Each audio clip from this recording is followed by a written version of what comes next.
உங்கள் செல்வா. இன்றைக்கி என்ன படம் பார்க்க போகிறோன்னு பார்த்தீங்கன்னா, வார வாரம் படம் ரிலீஸ் ஆகிட்டே இருக்குது. இந்த வாரம் என்ன படம் பார்க்க போகிறோன்னா 7G.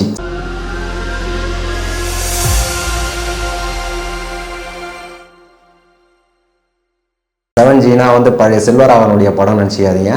செல்வராகவன் சோனியா அகர்வால் படம் நினச்சிக்காதீங்க. சோனியா அகர்வால் இருக்காங்க இந்த 7Gயில். இது ஒரு ஹாரர் மூவி, பேய் படம். அவர் இந்த ஆன்லைன் ரம்மி, இந்த படத்தில் ஒரு மெயின் மேட்ரு என்னடானா, ஆன்லைன் ரம்மியில் விளையாடி எவ்வளோ பேர் எத்தனை பேருடைய வாழ்க்கையை காலி பண்ணதுன்றதை இது டைரக்டர் அழுத்தமாக சொல்லியிருக்காரு அந்த கதையை. சித்தார்த் விபின் பார்த்தீங்கன்னா, அவரை நம்ம எப்படி பார்த்துருக்கோன்னா, ப்ரெக்னென்ட் லேடிஸ் இந்த ஃபைட்டை பார்க்காதீங்க, இதயம் பலவீனமானவங்க இந்த சீனை பார்க்காதீங்கன்னு சொல்லிட்டு, நம்ம இதற்கு தானே ஆசைப்பட பாலகுமாரா படத்தில் ஒரு 10 வருஷத்துக்கு முன்னாடி ஒரு மாதிரியாக ரோஸ் மில்க் மாதிரி இது பண்ணுவார். அந்த ரோஸ் மில்காக இந்த மாதிரி பண்ணுதுன்ற லெவலுக்கு மிரட்டி இருக்கார் வில்லனா. கூத்துநேயர்களுக்கு வணக்கம், நான் உங்கள் செல்வா. இன்றைக்கி என்ன படம் பார்க்க போகிறோன்னு பார்த்தீங்கன்னா, வார வாரம் படம் ரிலீஸ் ஆகிட்டே இருக்குது. இந்த வாரம் என்ன படம் பார்க்க போகிறோன்னா 7G. 7Gனா பழைய செல்வராகவனுடைய படம் நினச்சிக்காதீங்க. செல்வராகவன் சோனியா அகர்வால் படம் நினச்சிக்காதீங்க. சோனியா அகர்வால் இருக்காங்க இந்த 7Gயில். இது ஒரு ஹாரர் மூவி, பேய் படம். சோனியா அகர்வால் தான் இந்த படத்தில் பேயாக வராங்க. படத்தினுடைய ஸ்டோரி ஒன்லைன் என்னடானா, அண்ணன் தங்கச்சி 2 பேருக்கு இடையே நடக்கிற பிரச்சனையில் தங்கச்சி அண்ணன் இந்த ஒரு ஃப்ளாட்டில் வச்சு சாவடிச்சிடறாரு, சிலிண்டர் வெடிக்க வச்சு சாவடிச்சிடறாரு. சாவடிச்சிட்ட உடனே சோனியா அகர்வால் மேடம் தான் அந்த தங்கச்சி அந்த கேரக்டராக வராங்க. அவங்க இறந்துட்ட உடனே உங்களுடைய 10 வயசு பையனும் 2 பேரும் ஃப்ளாட்டில் வச்சு நம்ம ரோஸ் மில்க் சித்தார்த் விபின் சோனியா அகர்வாலுடைய அண்ணனாக வராப்புல. சோனியா அகர்வால் ஒரு கட்டத்தில் அவங்க சோனியா அகர்வாலுடைய சின்ன பையனையும் சோனியா அகர்வாலையும் அந்த ஃப்ளாட்லேயே வச்சு, அந்த வீடு நான் தரமாட்டேன், இது என்னுடைய வீடுன்னு சொல்லிட்டு அவங்ககிட்ட சண்டை போடுறாங்க. சண்டை போடணும் ஒரு கட்டத்தில் அவர் இந்த ஆன்லைன் ரம்மி, இந்த படத்தில் ஒரு மெயின் மேட்ரு என்னடானா, ஆன்லைன் ரம்மியில் விளையாடி எவ்வளோ பேர் எத்தனை பேருடைய வாழ்க்கையை காலி பண்ணதுன்றதை இது டைரக்டர் அழுத்தமாக சொல்லியிருக்காரு அந்த கதையை. ஆன்லைன் ரம்மியை ஆடி வித்தார்த் விபின் ரொம்ப லாஸ் ஆகிறாரு, நிறைய கடன் பிரச்சனையில் மாட்டிக்கிறாரு. இந்த கடன் பிரச்சனையில் இருக்கும்போது பொண்டாட்டிக்கிட்ட கேட்டு ஏகப்பட்ட காசு வாங்கிட்டு இருக்காரு. வாங்கிட்ட உடனே பொண்டாட்டிக்கிட்ட மறுபடியும் போய் கேட்கும்போது என்ன சொல்கிறாங்க, எங்கள் அப்பா கிட்ட சொல்கிறோன்றாங்க. அவங்க அப்பா கிட்ட சொல்கிறோன்னு பயந்து என்ன பண்ணுறாரு, வேறு வழி இல்லை, போய் தங்கச்சியை தான் மிரட்டி அந்த ஃப்ளாட்டை 7Gன்னு, அந்த ஃப்ளாட்டு பேர் 7G, அதனால தான் அந்த படத்துக்கு 7Gன்னு சொல்லிட்டு டைட்டில் வச்சுருக்காங்க. அந்த 7G ஃப்ளாட்டை போயிட்டு கேட்குறாரு. ஒரு கட்டத்தில் அவங்க மறுக்கிறாங்க, கொடுக்க மாட்டேன்றாங்க. அப்புறம் அவர் சரி வேறு என்ன பண்ணுறதுன்னு சொல்லிட்டு ஒன்றும் புரியாமல் ஒரு இடத்துல சரக்கு அடிச்சுக்கிட்டு அப்படியே அவங்களோட கூட இருக்கிற ஃப்ரெண்டுங்கிட்ட டிஸ்கஸ் பண்ணுறாரு. அப்போ நீங்கள் காலில் இதை விட கழுத்தில் கத்தி வச்சிங்கன்னா உடனே ஓகே ஆகிடணும். அப்போ சோனியா அகர்வால் மேடமுடைய பையன் கழுத்தில் போயிட்டு வீட்டுக்கு போயிட்டு அந்த ஃப்ளாட்டில் உள்ளே போயிட்டு கழுத்தில் கத்தியை வைக்கிறாங்க. வச்ச உடனே சரி நான் கையெழுத்து போட்டுறேன். கையெழுத்து போட்ட செகண்டில் அவங்க சரின்னு கிளம்புறாங்க. நீ என்ன பண்ணாலும் சரி, நீ கையெழுத்து வாங்கினாலும் சரி, சிக்னேச்சர் போட்டாலும் என்ன பண்ணாலும் நான் இந்த வீட்டை விட்டு போக மாட்டேன்றாங்க. அப்படியே போன வில்லன் மறுபடியும் உள்ளே வராரு.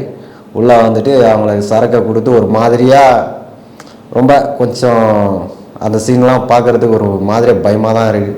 அப்படி ஒரு மாதிரியாக வச்சு சரக்கை ஊற்றி அந்த பையனையும் சோனியா அகர்வால் மேடமும் கொலை பண்ணுற சீன் ரொம்ப ராவாக இருக்குது.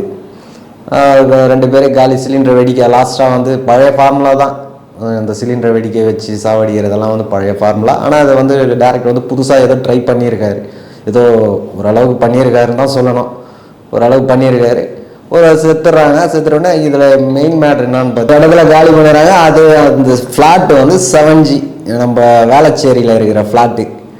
இதில் அந்த ஃப்ளாட்டில் 2 பேர் செத்துடுறாங்க. செத்துட்டு அவங்க ஆவி ஆகிறாங்க. செத்துட்டு அந்த ஆவியை ஒரு மந்திரவாதி மூலயமா கட்டி அதுக்குள்ளேயே அந்த கபோர்டுக்குள்ளேயே கட்டி போட்டு வச்சிடுறாரு வித்தார்த் விபின், ஒரு மந்திரவாதியை கூப்பிட்டு அதுக்கப்புறம் அந்த ஃப்ளாட்டுக்கு பூமதி வெங்கட் இவங்க அவங்க ஃபேமிலியோடு வராங்க. அந்த 7Gக்கே வராங்க. குடி வரும்போது பார்த்தீங்கன்னா சோனியா அகர்வாலுடைய ஆவியும் அவங்களுடைய பையனோட ஆவியும் சில சேஷ்டைகள் பண்ணுது. அதில் சில சீன்ஸ் பயம் புத்துற மாதிரி இருக்குது, சில சீன்ஸ் காமெடியாக இருக்கிற மாதிரி இருக்குது. இந்த பக்கத்து ஃப்ளாட்டில் இருக்கிறவர் நம்ம திருடா திருடி சுப்பிரமணிய சிவா சார் அந்த கேரக்டரை கரெக்டாக பண்ணியிருக்காரு. அவருக்கு என்ன கேரக்டர் கொடுத்தாங்களோ அதை கரெக்டாக பண்ணியிருக்காரு. அதை பார்த்தீங்கன்னா அவங்க குடி வராங்க. அந்த ஃப்ளாட்டுக்கு குடி வரும்போது இவங்க ஆவி இருக்கிறது தெரியல. அதாவது சோனியா அகர்வால் மேடம் அந்த ஆவி சோனியா அகர்வால் ஆவியும் அவங்க பையனுடைய ஆவியும் இருக்கிறது தெரியாமல் குடி வராங்க. குடி வந்தோடனே சில அமானுஷ்யங்கள் நடக்குது. சில அமானுஷ்யங்கள்லாம் அந்த ஸ்டவ் தன்னால் எரியுது. பழைய ட்ரெண்டு தான் இதெல்லாம். நான் சொல்லும் போதே உங்களுக்கு தெரியும். ஸ்டவ் தன்னால் எரியுது, டிவி தன்னால் ஆஃப் ஆகுது, திடீர்னு டிவி ஃபயர் ஆகுது, ஏசி ஃபயர் ஆகுது. இதெல்லாம் அப்படியே வந்து பார்க்கும்போது அவங்க குடி வந்த பிறகு இதெல்லாம் நடக்கும்போது அவங்க வந்து கொஞ்சம் பயப்படுறாங்க. ஆனால் அவங்க வீட்டுக்காரர்கிட்ட சொல்ல மாட்டேன்றாங்க. அவங்க வீட்டுக்காரர் வந்து ஐடி கம்பெனியில் வந்து அவர் ஹீரோவாக 2 சாங் கொடுத்துருக்காங்க. அப்படி ஹீரோவும் வராரு, பயப்படுற மாதிரியும் வராரு. அவருக்கு ஒன்றும் பெரிய ஸ்கோர் இல்லை. 2 ஹீரோயின் கொடுத்துருக்காங்க ஹீரோவுக்கு. ஸ்ருதி வெங்கட் ஒருத்துங்க, இன்னொரு ஹீரோயின் வந்து ஸ்னேகா குப்தா. அவங்க ஒன் சைடாக ஹீரோவை லவ் பண்ணுறாங்க. அப்படி கதை ட்ராவல் ஆகுது, போர் அடிக்காமல் அப்படி லேக் இல்லாமல் போகுதுன்னா அந்த பேய் படங்கள் போது வந்து பார்த்திங்கன்னா அவர் ட்ரைனிங் அவங்க வீட்டுக்காரர் வந்து ஐடி கம்பெனியில் பெங்களூருக்கு ட்ரைனிங் போயிருக்காரு. ட்ரைனிங் போயிட்டு வந்த உடனே இங்கே வராரு. வந்த உடனே இங்கே நடக்கிற மேட்டர்லாம் வந்து சுப்பிரமணிய சிவா சார் அவங்க ஒய்ஃப் வந்து சொல்லுவாங்க, அவங்க வீட்டுக்காரர்கிட்ட சொல்கிறேங்க இங்கே நடக்கிற மேட்டர்லாம் அப்படின்னு சொன்னால், இல்லை நான் சொல்கிறேன்னு சொல்லும்போது அப்போ அவங்க ஒரு கட்டத்தில் ஸ்ருதி வெங்கட் வந்து அவங்கக்கிட்ட சொல்லுவாங்க. அவர் வந்து நம்ப மாட்டார். அது அங்கே ஐடி கம்பெனிக்கு போயிட்டு இங்கே வந்துட்டு ட்ரான்ஸ்ஃபர் ஆகிட்டு ஒரு ஐடி கம்பெனியில் ஒர்க் பண்ணார். அங்கே போய்ட்டு ஆஃபீஸில் வந்து எல்லாருக்கிட்டையும் சொல்லிட்டு ஸ்னேகா குப்தா அவங்கக்கிட்ட வந்து ஸ்ருதி வெங்கட்டுடைய ஃப்ரெண்டு ஒருத்தர் வந்து சொல்கிறாங்க இந்த மாதிரிலாம் நடக்குதுன்னு சொல்லிட்டு ஆஃபீஸ் ஃபுல்லாக சொல்லிடுறாங்க. அவருக்கு வந்து ஒரு மாதிரி ஆயிடுது.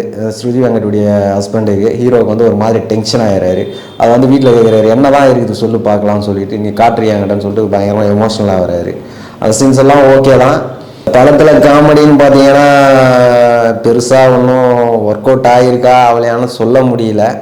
ஆர்ஆர் மூவி தான் இது. கதை பார்த்தீங்கன்னா நம்ம லாரன்ஸ் படம் காஞ்சனா, இந்த சரத்குமார் சார் பண்ண படம், அந்த படத்தினுடைய கதை மாதிரி அதே சேம் கதை தான். அந்த கதையை வந்து வேறு ட்ராக்கில் இவர் வந்து கையாண்டுட்டு இருக்கார், வேறு மாதிரி எடுத்திருக்காரு. படத்தில் இன்ட்ரெஸ்டிங்காக ஏதாவது ஹைலைட்டாக சொல்லணுன்னா சோனியா அகர்வால் மேடத்தை சாவடிக்கிற சீனில் வந்து பார்த்திங்கன்னா ரொம்ப பரிதாபமாக இருக்குது. வாயை வலுக்கட்டாயமாக பிடிச்சி ரம்மை ஊற்றி சாவடிக்கிற மாதிரி கொடூரமாக இருக்குது.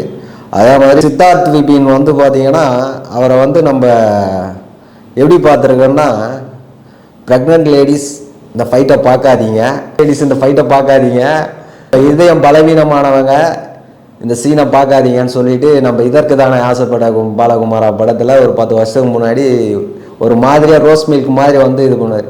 அந்த ரோஸ் மில்காக இந்த மாதிரி பண்ணுதுன்ற லெவலுக்கு வந்து மிரட்டி இருக்கார் வில்லனா. அந்த சீன் பை சீன் பார்த்தீங்கன்னா அவர் சோனியா அகர்வால் மேடத்தை வந்து பேசுகிற சீனாக இருக்கட்டும், அவர் டென்ஷன் ஆகி ஒரு மாதிரி அவன் ஃப்ரெண்டுங்க கிட்ட டிஸ்கஸ் பண்ணும்போது அந்த பாரில் சரக்கு அடிக்கும் போது அவர் வேறு மாதிரி வில்லனாக வந்து இனிமேல் வந்து அவருக்கு வந்து வில்லன் ரோல் வந்து நிறைய வரத்துக்கு வாய்ப்புகள் இருக்குது. ஏன்னா அவர் வந்து அந்த மாதிரி காமெடி சப்ஜெக்டில் தான் வந்து அவர் ஒர்க் அவுட் ஆவார்னு பார்த்தா இதில் வில்லனில் வந்து மிரட்டி இருக்கார். அந்த மர்டர் பண்ணுற சீன் வந்து ரொம்ப நல்லாவே பண்ணியிருக்காரு. படத்தில் மெயின் மைனஸ் என்னடானா மியூசிக் வந்து பார்த்திங்கன்னா ஆர்ஆர் மூவிக்கான ஒரு மியூசிக்கு வந்து இல்லை. அந்த ஒவ்வொரு சீனும் இப்போ சோனியா அகர்வால் மேடம் வந்து பேசுகிறாங்க, நார்மலாக கேஷுவலாக பேயின்ற ஒரு ஃபீலே இல்லாமல் இருக்குது. அவங்களுக்குள்ளே டிஸ்கஸ் பண்ணுறாங்க. டிஸ்கஸ் பண்ணும்போது அந்த ஸ்ருதி வெங்கட் கிட்ட பேசும்போதெல்லாம் பார்த்தீங்கன்னா அந்த சீன்லாம் வந்து ஒரு அந்த பயம் த்ரில்லர், அந்த என்னடா நடக்க போகுதுன்ற அந்த த்ரில்லர்லாம் எதுவுமே ஒன்றும் பெருசாக எதுவும் சொல்கிறதுக்கு இல்லை. சொல்கிற மாதிரி சீன்னா சோனியா அகர்வால் மேடம் செத்து போகிற சீன் காமெடின்னு பார்த்தீங்கன்னா அந்த குள்ளமாக ஒருத்தர் வருவார், அவர் பேர் எனக்கு சரியாக தெரியல, லிஸ்ட்லேயும் கொடுக்கல. அவர் தான் ஒரு சீன் நித்யானந்தா மாதிரி வந்து சும்மா காமெடி பண்ணிட்டு போகிறாரு. காமெடியும் பெருசாக வந்து ஒர்க் அவுட் ஆகலை. இந்த டேரக்டர் பார்த்தீங்கன்னா ஏற்கனவே வெப்புன்னு ஒரு படம் நட்டி நட்ராஜ் சார் நடித்த படம், அந்த படத்தை பண்ணியிருக்காரு. இந்த படத்தை வந்து பேய் படம் எடுக்கணும்னு ட்ரை பண்ணியிருக்காரு. ஒரு 100% வந்து பார்த்திங்கன்னா ஒரு 10% செஞ்சுருக்காருன்னு தான் சொல்லணும். இன்னும் கொஞ்சம் கதையை வந்து நல்லா கொஞ்சம் அழுத்தமாக, இன்னும் கொஞ்சம் சிஜி ஒர்க்லாம் இன்னும் கொஞ்சம் நல்லா பண்ணியிருக்கலாம்.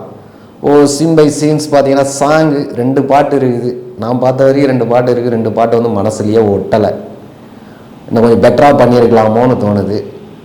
7G ரேட்டிங் பார்த்தீங்கன்னா 10க்கு ஒரு 3.5 மார்க் கொடுக்கலாங்க. திரைக்குத்து நேயர்களுக்கு நன்றி.